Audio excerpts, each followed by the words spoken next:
unhurried steps on.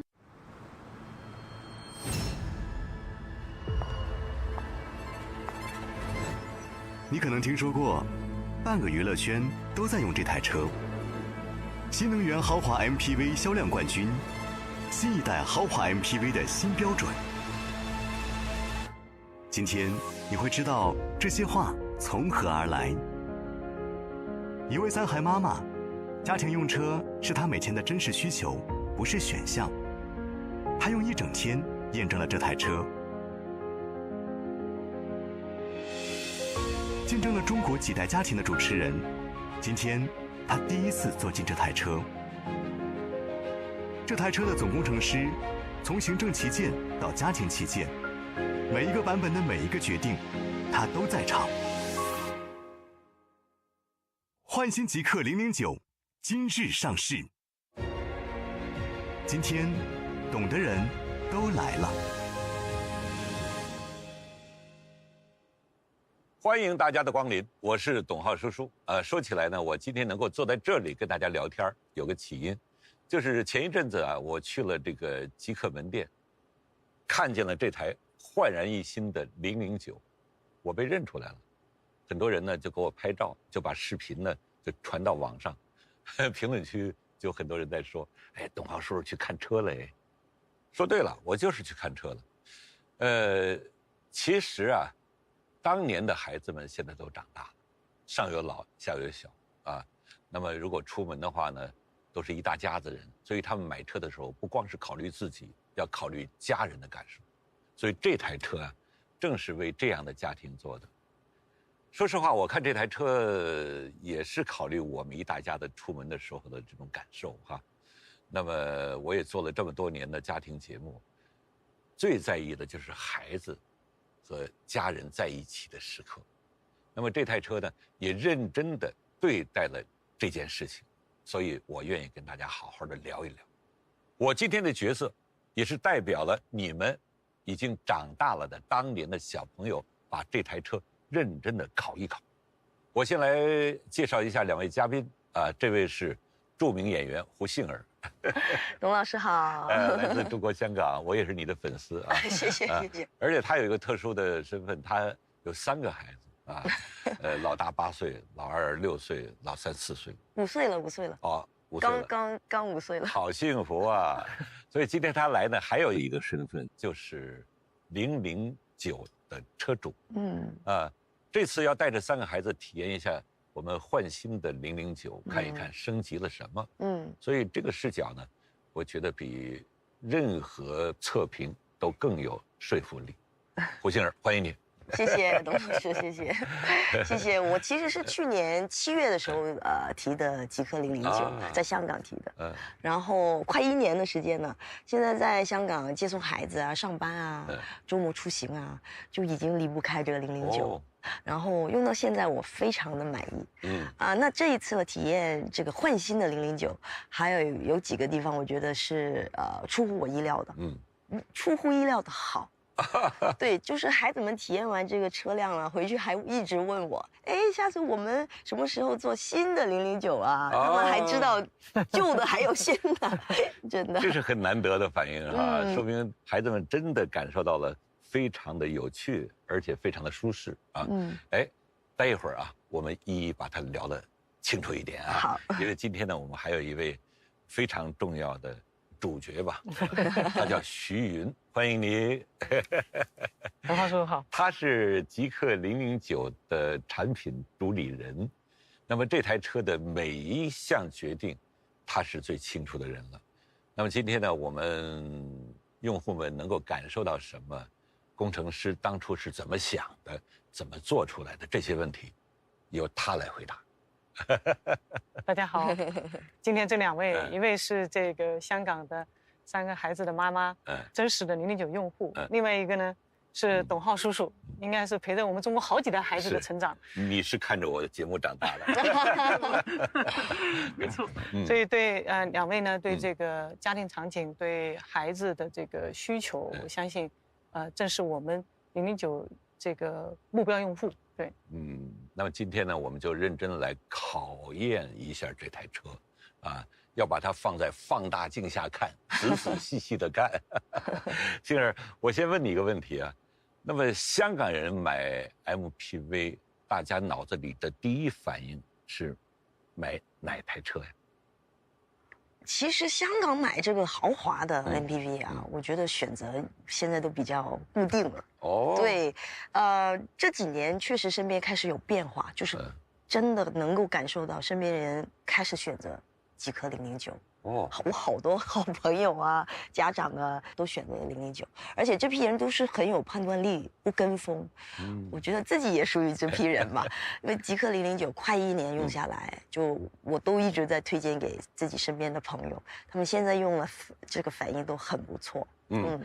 那么009在香港的这个业绩啊，大云，你作为工程师，你来跟大家分享一下。应该是非常非常好，是吧？在2025年，极氪009是在中国香港 MPV 的销量冠军。哦，那香港这个市场我们是非常看重的，因为香港的 MPV 的用户非常的多，然后选择呢也是比较多，也多国际化的竞争对手在里面去争取用户的青睐，所以用户的这个对产品的理解和标准都是，我们是在去之前都心里惴，能不能满足他们的需求？是，应该说这个009能在中国香港拿到这个销冠，对我们来说是一群很懂 MPV 的人选择了我们，那经受了这个检验，对我们来说是非常非常大的一个肯定。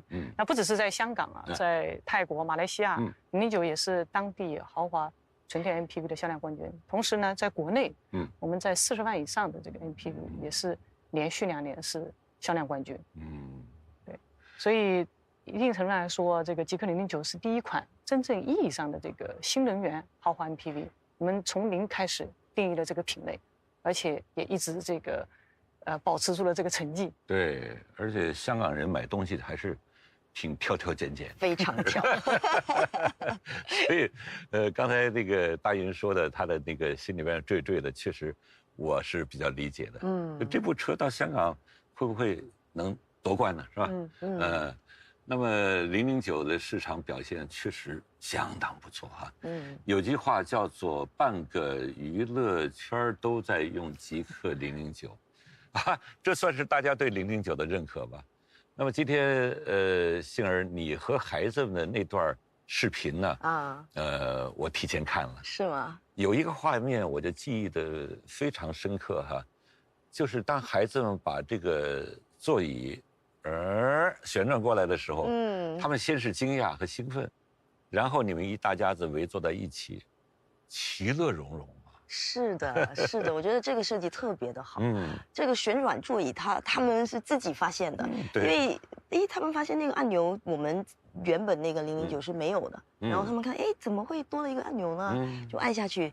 结果这个座椅就转过来了，就他们都围着看。然后因为一般我们在家里孩子是坐在后排的，3个孩子坐后排，然后我们大人都坐前面。那现在我们就是可以转过来对着他们，比如说可以聊天啊，然后一起玩啊，对，然后就是这个整个路程都不会无聊啦，然后可以看着他们，他们就特别开心，特别像在家里一样。对，就像杏儿说的，在家里这个就是。009一开始做这个旋转座椅也是在这个理念，就是一家人出行呢，如果每个人都朝在前面看，物理上来说的话，就我们不能看到对方的脸嘛，就是没有那么亲密。对，如果我们可以像在家里面一样，在车上创造这样的场景，可以面对面的，更像家里面这个场景更亲密，更容易互动。我们可以看到对方的这个表情、情绪，然后互动起来会更像家里面更舒适。这个版本呢，我们现在命名叫齐家版，就是对，就这个意思。在路上呢，也一家人也可以更紧密。齐家版这个名字，我觉得好有文化哈，我非常喜欢哈。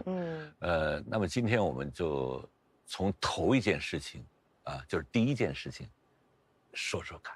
好吧，首先带孩子出门呢，不是一件很容易的事情，尤其是带着3个孩子老大8岁，老2 6岁，老3将近5岁。那杏儿，你出发的那一天站在酒店的门口看着一大堆的行李，是不是心里边也有点发怵啊？你心里当时怎么想的？我每一次出行，我先要深吸一口气，让自己冷静下来。就是我们6个人出行，大大小小10几件，有时候比6个人更多。行李箱啊、推车呀、玩具啊、零食啊、他们的水杯啊，各种各样的状况啊，我站在那里面就是扫一眼，心里就是默算，哎。我的车能装上这么多人和行李，要不要再来一辆？再买一辆？对。我带家人出门的时候也有不少的行李，当然你带3个儿童就更不得了了，他还带玩具哈。是。而且我们会考虑，那么这么多行李，那么经常搬到停车场，装到一半的时候就装不下了，是吧？而且累得满头大汗。我确实。也深有体会，那这一次结果怎么样？结果肯定是让我很满意了，完全能装得下，而且还有余量。那我们先来看看这段视频好不好？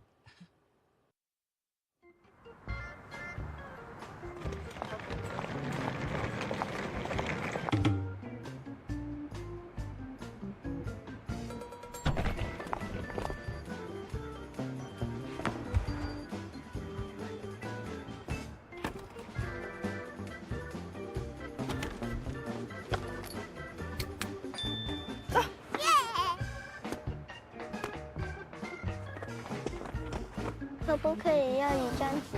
好。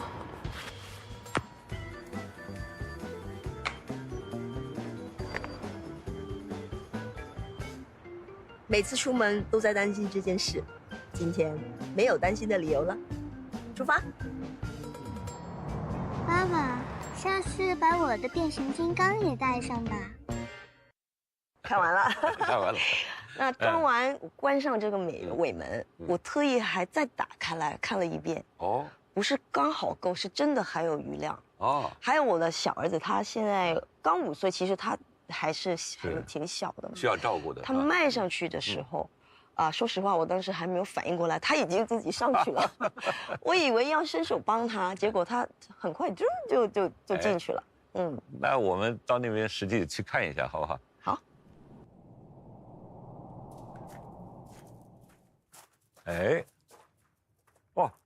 这下面还有一层啊。对。这一次这个幻星009呢，做了后轴做了一些布局的优化，就多出了21升的这个空间，可以放18放点水啊。对。如果把底下这个零食啊什么的都可以，所以出行的时候就比较方便。我觉得这个空间在一台3排车的3排的这个车里已经相当大了。它这个空间大概有这个706升，应该这些箱子都能放进去。来，我试一下，我试一下，来。1个，2个，3个，哇，真的啊！4个，5个，你比我绘画的要厉害多了厉害哈！6个，7个，哇，8个，哇，真的啊，放这么多呀！9个。10个，我知道了，我明白了，现在我知道，这上面还可以这样放，哇，来一个，我来这个，好，这个，哎呀，不看不知道，一看吓一跳，这能关上吗？应该没问题吧？我可以试一下，关上是，哇，很轻松哎。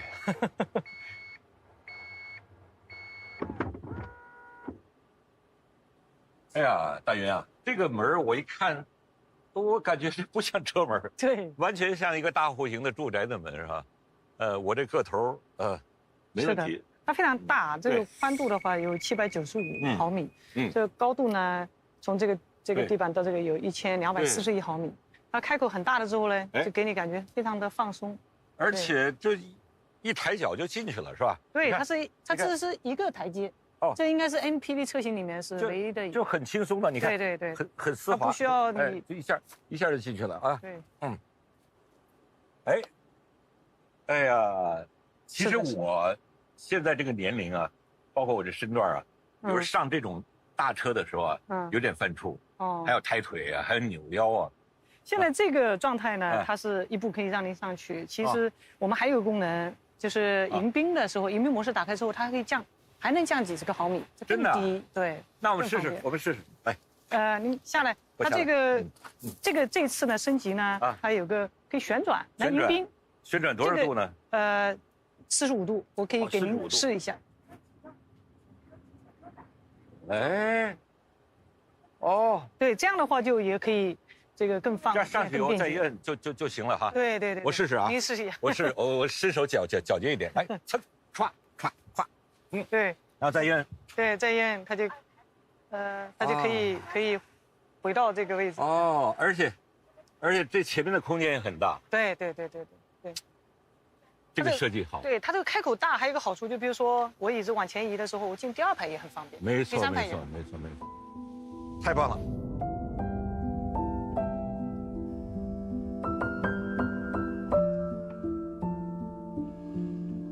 以前我在上车的时候呢，像我这种体型啊，也挺麻烦的，要抬腿，要扭腰往里蹭哈。这回我就觉得好像。上个车有多大的事儿啊？这座椅还要亲自来迎接你，这回我体验以后，我觉得特别有必要，让你感觉就特别的信心满满，就不像以前那种小心翼翼哈，我觉得非常人性化这个设计，你觉得呢？是的，董老师，我觉得还有一个就是对于孕妇来说，更重要。因为我怀过孕3次，是，我觉得这个向上车对我孕妇来说是一个挺大的负担，就是肚子很大嘛，然后也怕蹭到，然后就是上来的时候要扭着腰，然后就是就会不舒服，对吧？然后现在这个椅子能转出去，正面的这样上了，就完全解决掉所有的问题。没错，而且我觉得这不仅仅是一个。具有仪式感的这种感觉啊，而且他对这种像我这种老年人啊、孕妇，还有带着孩子的妈妈，要进这台车不需要将就，更不需要小心翼翼，所以这个豪华 MPV 应该做到的是，不只是坐进去之后的舒服，而是他从迈进来的那一刻就开始，这个车在照顾你，所以我觉得这个。009的这个体验，真的是非常棒。尤其是我们走进来的时候啊，给我的感觉这个空间感，没错，就是很宽敞，没错，很舒服。然后我带着3个孩子进来，他们坐他们的，我坐我的。然后第2排和第3排就是没有那种拥挤的感觉。没错。009这台车呢，一开始设计的时候，它就是，从内往外，我们的理念就是尽可能的。最大化的利用这个空间，没错。那这台车在这个轴距，在这个外形尺寸的情况下，我们还能做到7.4个平方的这个室内空间。所以你这个肩部的空间啊，差不多有1.6米，然后从坐垫到车顶的这个距离，差不多有1.1米。所以这个你人坐直了，你都碰不到头。没错。对，所以这个空间非常大，而且。我们还增加了特别多的这个玻璃的采光面，不仅是物理尺寸大，从视觉上它这个感觉也非常的通透。而且我觉得它的一些细节都很好哈。你看这个，这是磁吸的。对，这是磁吸的。你可以，你看可以拿起来，然后这很好。对。不仅在这个位置，你在其他的这个我们在这边这个康手下面，就是你的眼镜盒啊。对呀。有几个专门的做磁吸的，没错。然后这个磁吸呢，就是其实你看看啊，力道还是可以，就是不容易轻易的掉下来，很方便。因为我们这些宝妈就带孩子，对，什么干纸巾、湿纸巾这些都非常重要。然后呢，有时候想找他的时候他不在，然后呢，不用他的时候又觉得他碍地方。对，然后现在就是很方便，随手孩子要纸巾，这样又拿过去，然后又放回去，就很明显，他就在那。你看这边还设计这种眼镜盒哈，然后其他的一些小物件呢，都有他们的安放之处啊，对，特别是小朋友有时候进车以后他多动症嘛，动症都是，像这个就非常有意思。你看这个力量很大的，完全很稳，不可以移动的是吧？挺好的。人性化，细节很重要。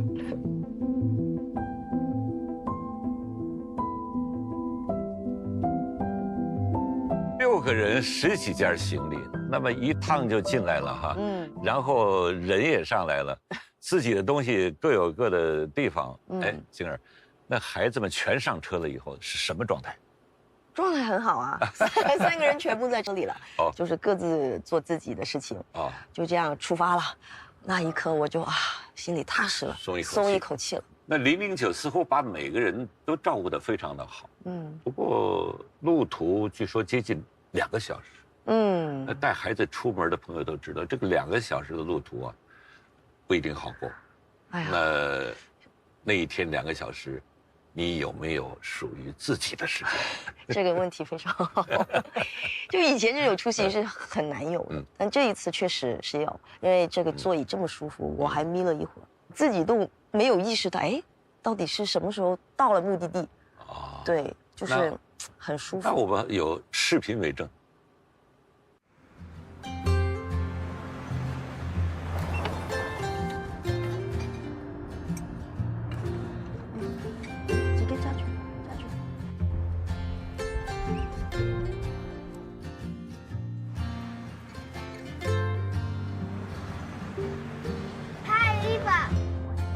底屏，哇！flip， 看什么？我吹头发。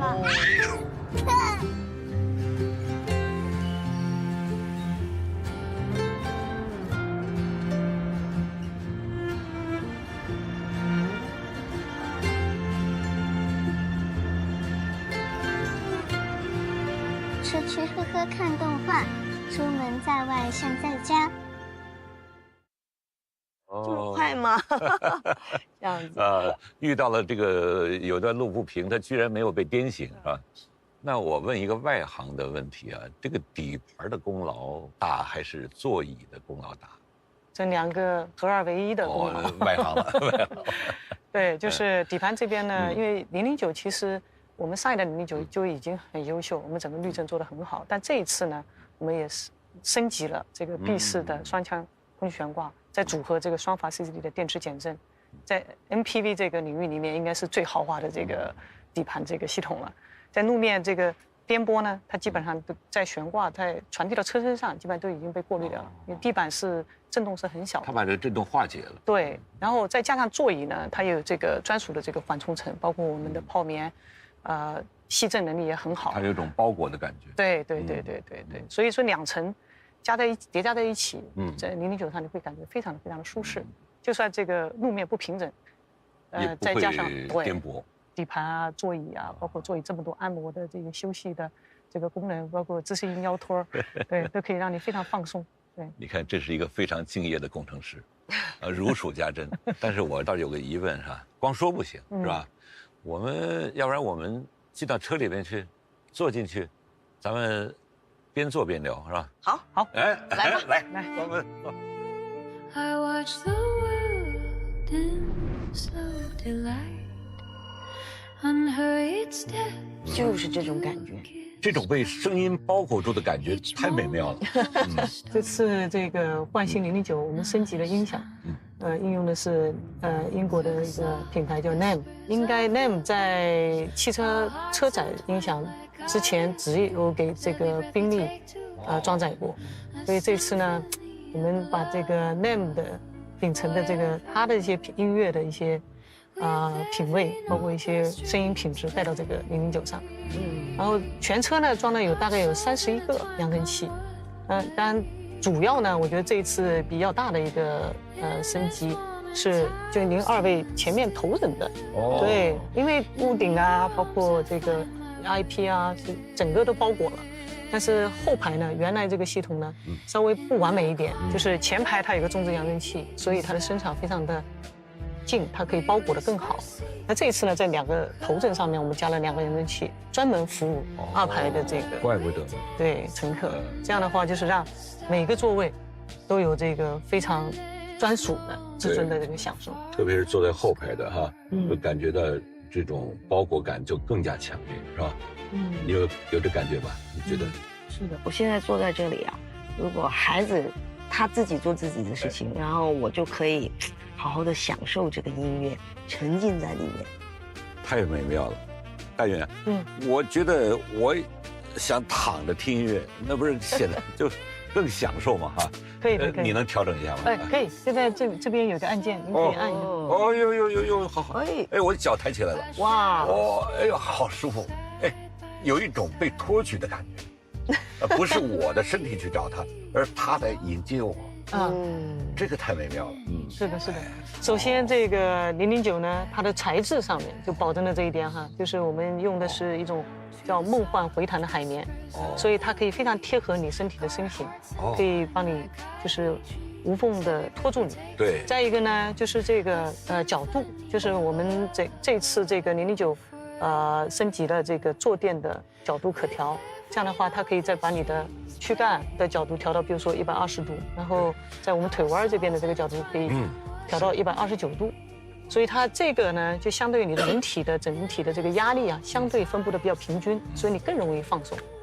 除了这个零重力呢，它还有一个伊姆斯的模式，这伊姆斯躺椅呢是在设计史上面是非常经典的一种坐姿，所以我们把那个。伊姆斯的它的整个姿态也把它在车里面复原了，所以是2种模式，你可以切换。那零重力呢，它是让你更舒服的托举的，然后伊姆斯呢可以，其实我们的靠背就相对会比零重力的会直立起来，而且它也有一个按摩功能是吧？对。我这个按钮在这边哈，就摁一下就可以了。是的，可以。这次我们这个按摩呢有22个点位，还有强度可以调节，然后还有5种模式。这里还有这个加热功能。是的，我之前试过，就是先从脚底，然后慢慢的就到腿了，是吧？感觉得到吗？感觉到了。对。哎呀，好舒服。我之前说过，比我家的沙发还要舒服，在路上能有这种状态。真的非常惬意。我们现在是放着音乐是吧？而且这个躺在这个椅子上，听着音乐，按摩的力度也恰到好处，所有的一切都给你。是的，我觉得那2个小时里面，我完全没有那种在等到达的感觉，就是这种感觉是很少有的。然后我记得那天我还把就是孩子放下以后，我自己进到车上，然后我就打开笔记本，我就自己开始工作了。我觉得这个环境完全能够让我静下来，好好的工作。就是我们有7座的版本，还有6座的版本，特别是这个6座的版本，是不是专门为这个行政场景有更多的考虑？你说的对，咱不仅有这个7座的版本，也有6座的版本。正好旁边有个6座的，我们一起去看一看。好啊，我们去看一看。好嘞，来，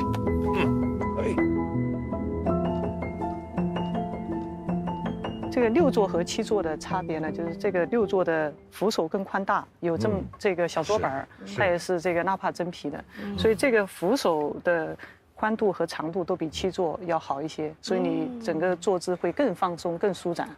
那这台车呢，就是也有6座也有这个伊姆斯和零重力的这个功能，它和这个7座的最主要的差别就是这个小桌板和这个2个扶手。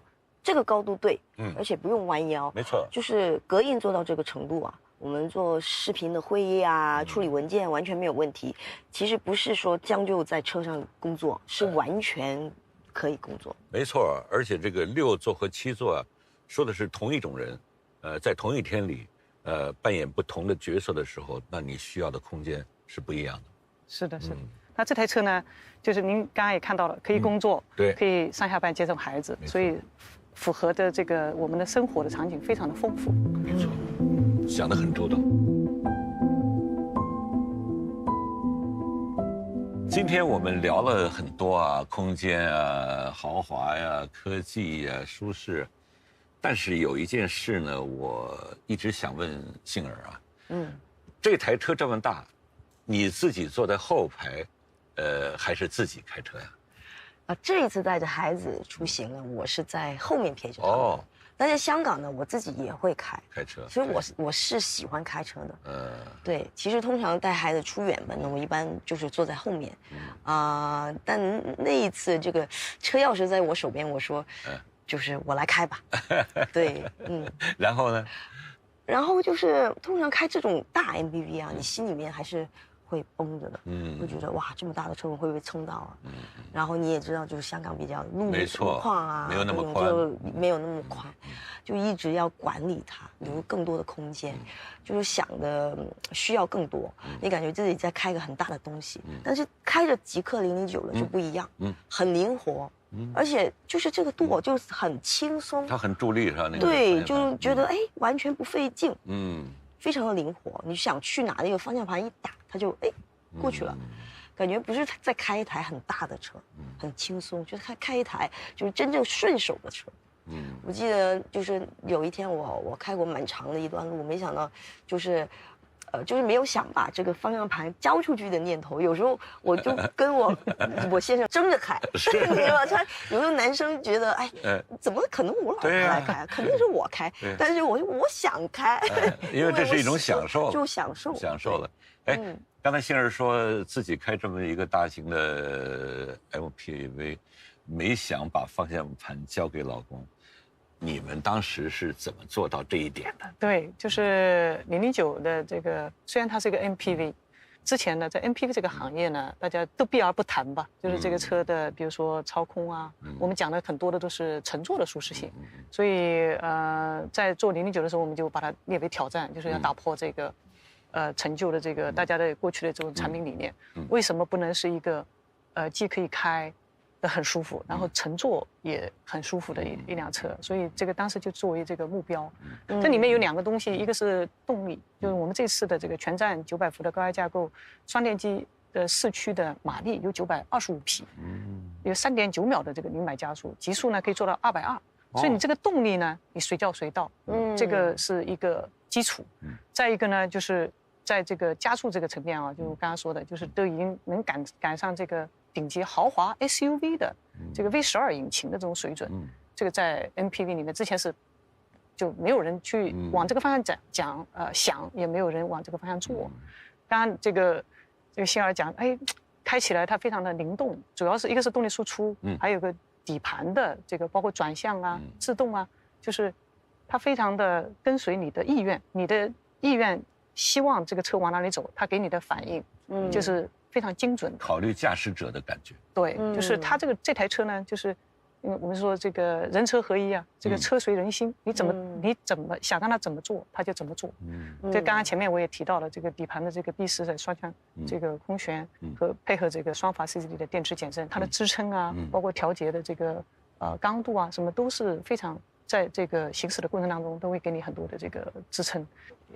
我们说的它不是对标 MPV， 对，对标的是这个100万级的 SUV 的这个操控和这个驾驶的这个体验。而且你考虑到了驾驶者的感受，而且考虑到了这个乘坐者的这种平稳的感受。没错，没错，就是这2者，都把它做到相当高的一个水准，而不是说去博弈，说哎呀，我为了更多的舒适，把这个操控的这个性能往下降一点。我们是这个目前应该看，对 MPV 里面应该只有009做到了。就因为像我这种，我也是开了30多年车的，这个业内老有这种行话哈，说某某车开着是享受，某某车坐着是享受，对，你把2种享受合二为一了，对，了不起。是的，我觉得就是我自己看完之后，我都会跟我的朋友说，你们一定要自己开一次。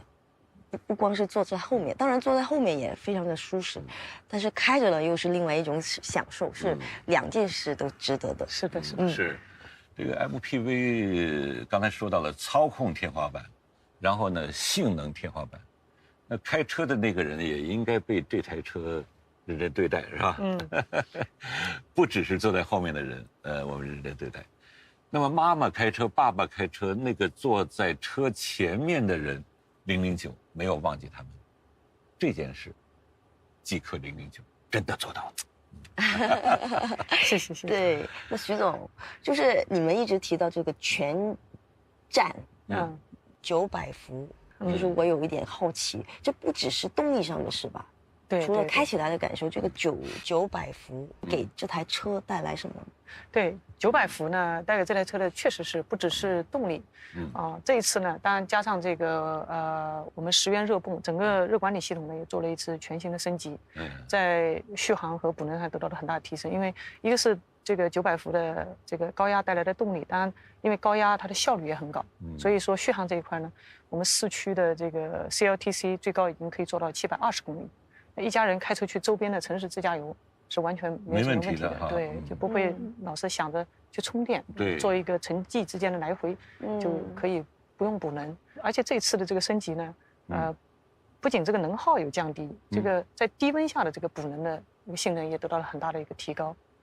这个真要到充电的时候呢，这个我们这个115度的这个电池包，6C 的超快充，充电的时间从这个10分钟。你就基本上可以补能500公里，这不得了哈！对，你停下来去趟洗手间呢，拿杯咖啡啊，对，你就基本上就可以出发了。这个充电的事情我确实是有体验，请看视频。请看视频。好啦，妈妈去买杯咖啡，你们在车上休息，充电要充一会。OK。哇，好轻啊！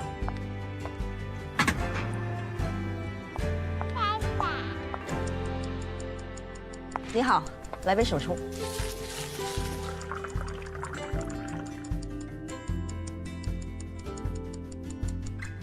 谢谢。哎，我刚说了要充一会。充完了。充完了？这么快？是啊。Go go go！ 出发下一站。你看，我本来的预案是带着孩子去旁边走一走，买个东西啊，逛一逛，半个小时回来再上车。结果我的咖啡，刚点完，手机就震动说充电完成了，太神奇了。对，从10%充到80%，这段充电只需要10分钟。对，焕新极氪009呢，它的充电速度确实是挺快的，就刚刚前面讲的，依赖这个全站的这个900伏高压架构的优势，以及这个6C 的超快充的能力。当然，这个009的这个续航和补能啊，它是从底层的架构就把这个问题就想得很清楚，就是因为用户他是除了这个长续航，我续航越长越好，但是还需要快速的补能。没错。对，就是你在一个很短的时间，短暂停留可以快速补能，我们也不一定是说要把它全部补满。但是你这个在短暂的充电的效率可以快速的让它再次上路。对，所以出发之前，通常我们有很多人都要专门计算一遍续航，规划一遍充电站，是吧？那么这一代的出行呢，不应该还带着到不到得了的这种焦虑。对啊，刚才我听你们说，这个焦虑基本上解除了。那么009把这件事儿给行业竖起了一个新的标准，一个标杆，是吧？那一家人出发了，路上也好，充电也好，这几件事都放心了。那到了目的地，孩子们做的第一件事是什么呢？我们到了目的地还没有下车，这孩子们就发现了那个信的按钮。这个功能我们家的那台009没有。是不是就那个旋转座椅啊？是的。这个功能我也非常期待哈，因为很多人在讨论这个焕新极氪009的这个功能的时候，这也是就是为什么7家版啊，有这么多人关注的原因。但是我想知道的是啊，不只是它的旋转，那么转完以后这个空间会带来什么呢？妈妈，这个按钮跟我们家的009不一样哦。你看一下。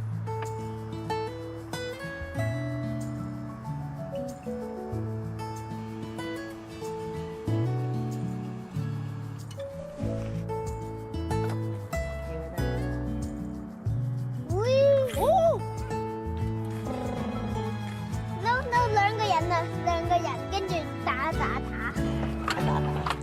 I have a dream。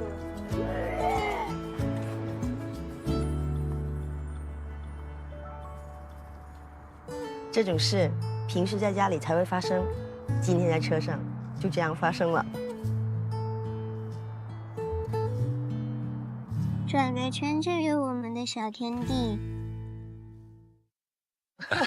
就这种场景啊，以前孩子在后面，对呀，我们在前面，一排一排就没有这种互动，就那天体验的就不一样了。那是不一样。对，就大家对着做，然后自然的就能够聚在一起。对。就后来这个小儿子又靠着我慢慢的睡着了，我也不知道他什么时候睡的，等我注意到他已经睡得很沉了。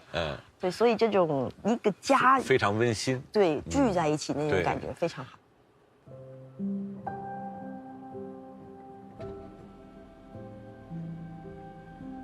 这套旋转机构呢，我们内部的测试标准就是要做严苛的耐久测试。试验之后呢，不能有异响，也不能有松动。用户买回去，哪怕用很多年，体验呢也应该跟他第一天使用的时候一样。坐进来完全就是不同的感觉了。我觉得这个空间，可以做很多事情，是吧？小朋友有兴趣班啊，一般周末都比较忙，一天呢要在好几个地方转场。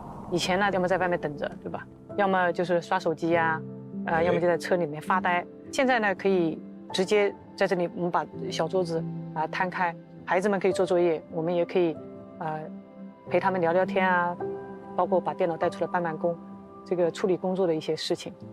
齐家是我们做这个产品的一个出发点，真正的在一起，不是出门的时候各自拿着各自的手机对这个小屏幕。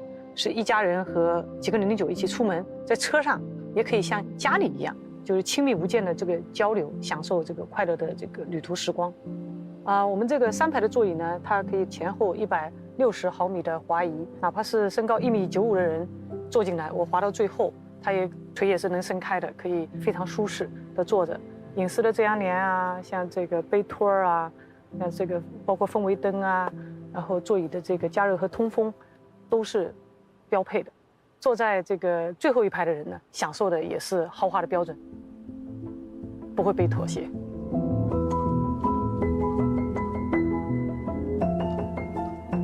如果有几个老同学一块儿去郊游，转过来就可以一起玩掼蛋了。既然你今天呢出发体验了整整这么一天哈，那么这个极客009的座椅是非常的惬意，而且有趣啊。大家也觉得这空间也不会受影响。那么有一位大人物已经先来过这台车了，而且这个人呢，你一定认识。看看看个视频。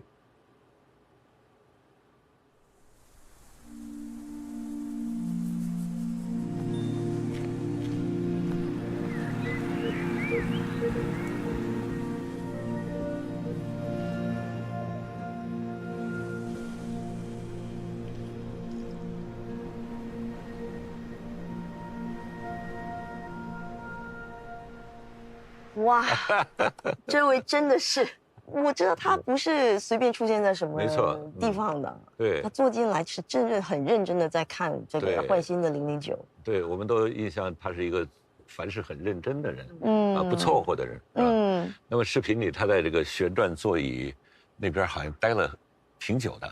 哎呀，董老师，我跟你说，那个空间你进去了就不想出来了。哦，我也是，就是很安静、很宽，然后面对面那种感觉，这种品质，就是懂的人坐进去就知道了。哦，那么这台车值得这样的人专程的去感受，那它究竟是怎么造出来的？我很纳闷哈，这也是我今天想问的最后一个问题。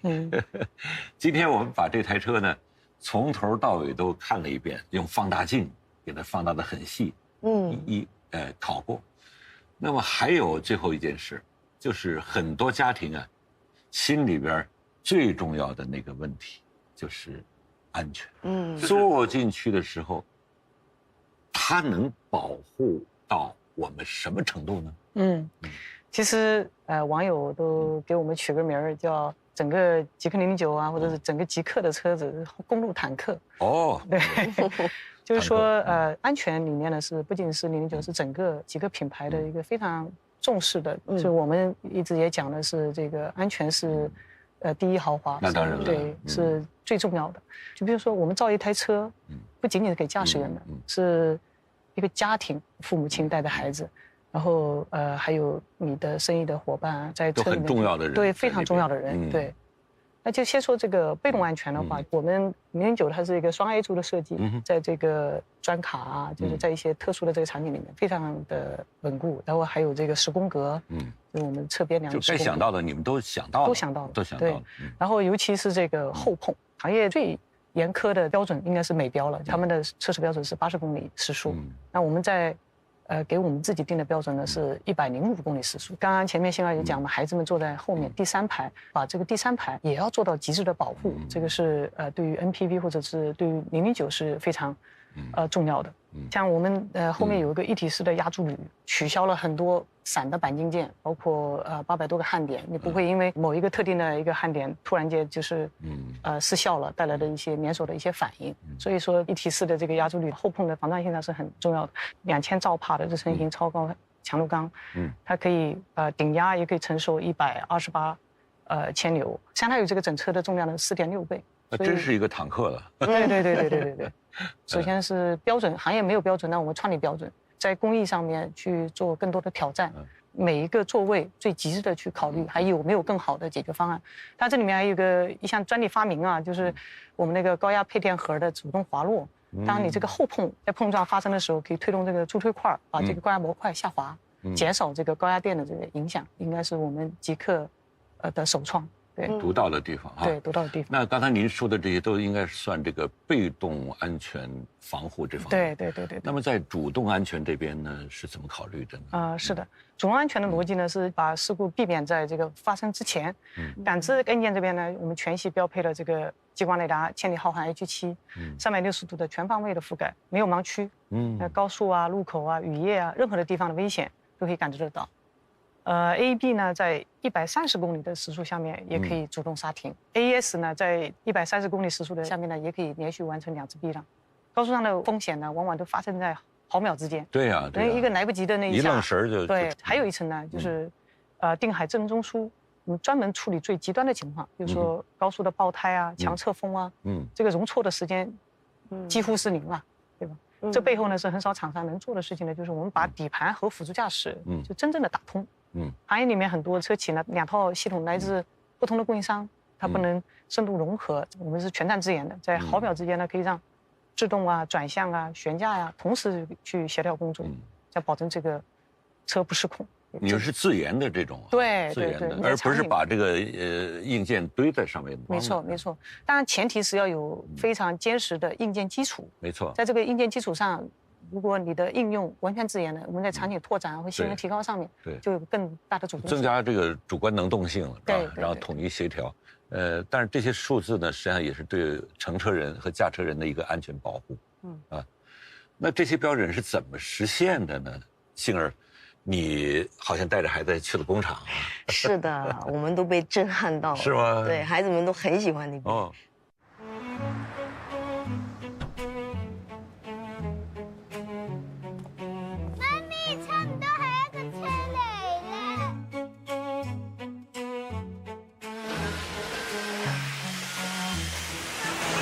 车间呢是我们非常有特色的压铸车间，中国第一次把这个压铸做得这么干净整洁的。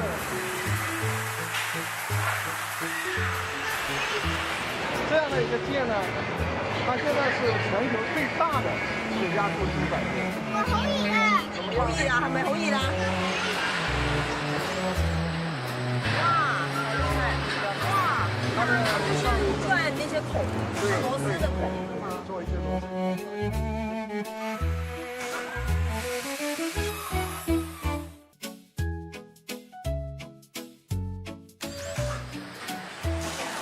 这个车到这里是装配完成了，它要下线了，开下线了。哦，这个就已经好了，是吧？哦，原来我们将009是这样造出来的，太酷啦！来之前就是安全是一个承诺，是来了之后呢，看完这个工厂就知道，哎，这个承诺是能够兑现的。就刚刚您讲的，怎么让它实现？那工厂的制造标准和验收标准就非常非常重要。所以我们009的每一台车子要走出厂门，都要走过完整的检测流程，包括这个机器的视觉扫描啊，还有整车的入试，不是抽检啊，是每一台车就必检。对，这些过程都要把它做完。我们肯定不能因为这个量起来了之后嘛，要放松。车出去了之后，是一个个单独的家庭。这样的安全这个事情上，这个很重要的。当然，就刚刚我前面讲的，就是从这个研发到生产制造，就是您在路上感受的这种踏实感，都是由这一整套体系去保障。反正我听了你说这么多，我就更踏实了。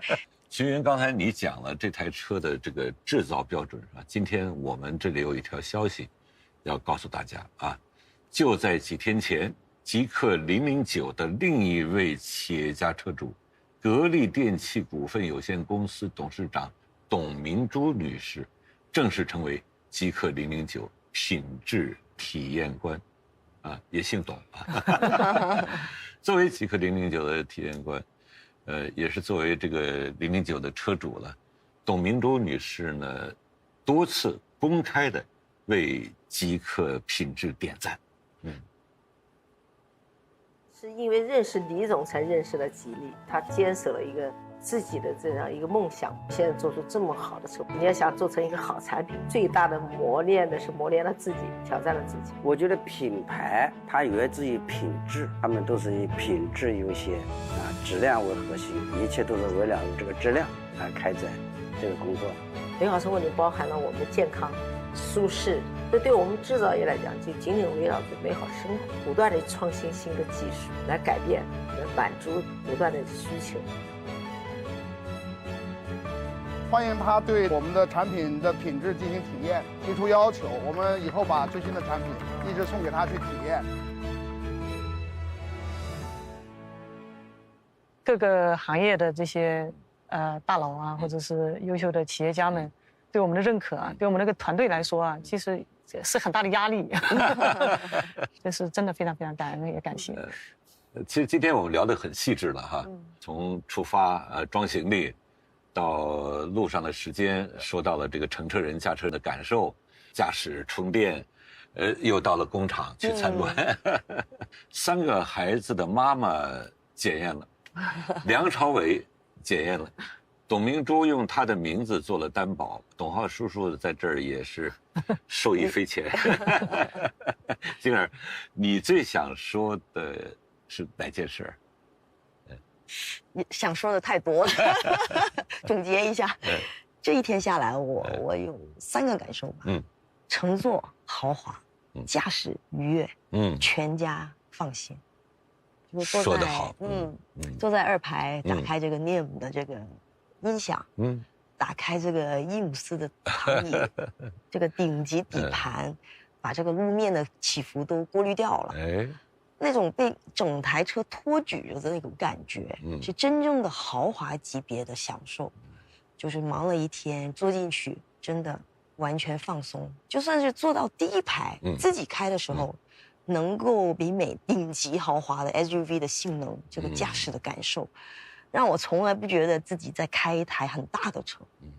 对，带着全家出去，旋转的座椅转过来，大家又可以面对面的在一起。特别温馨，特别有家的感觉。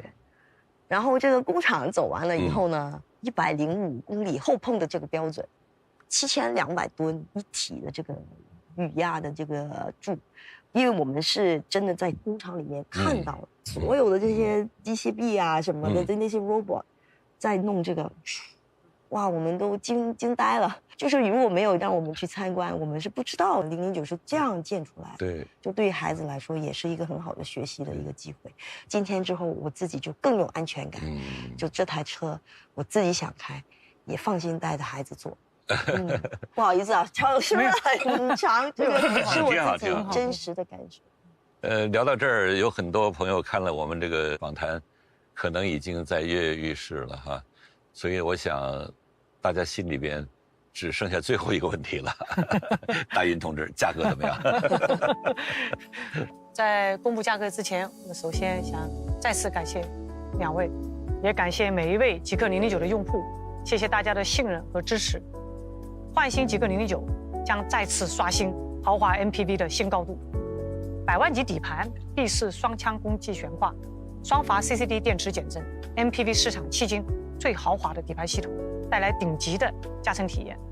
搭载宾利同款 NEM 品牌高级音响，这一次进了一台 MPV， 一支移动的交响乐团随时准备为你演奏。全站900伏双电机，925匹马力，3.9秒0-100加速。开这台 MPV 的人不必羡慕任何一台豪华性能车，105公里时速后碰测试行业最高标准，这是009为所有成员设下的底线。焕新009引领 MPV 进入全站900伏时代，是行政旗舰，也是家庭旗舰，新能源豪华 MPV 的开创者，也是这个品类持续的新标杆。现在我将公布焕新极氪009的售价。焕新009共有3个版本，0097座 Ultra， 它是标配极豪华的全能之选，它搭载100万级底盘，B 式双腔空气悬挂，浩瀚 AI 数字底盘。